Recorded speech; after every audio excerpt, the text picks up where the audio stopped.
रश्का चलाते सी एक दिन शहीद बाबा सिनो हफीम पी के आ गया ना को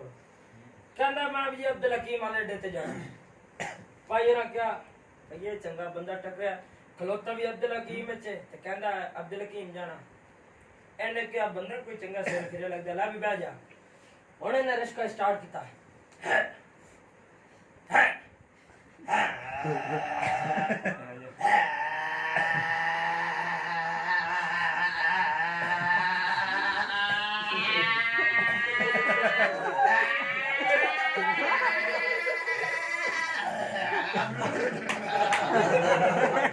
रश्का में फिर हुक्म मेरे को थे खलोगा एने क्या ला भी बाबा जी ले जाओ अब्दुल हकीम आ गया उन्हें 100 रुपये ने दिता क्या भी बाबा जी ओ प्याखे मेरा बच्चा बहुत जल्दी पड़ा छड़े उसका बजाय आउलू पार सब जय देवा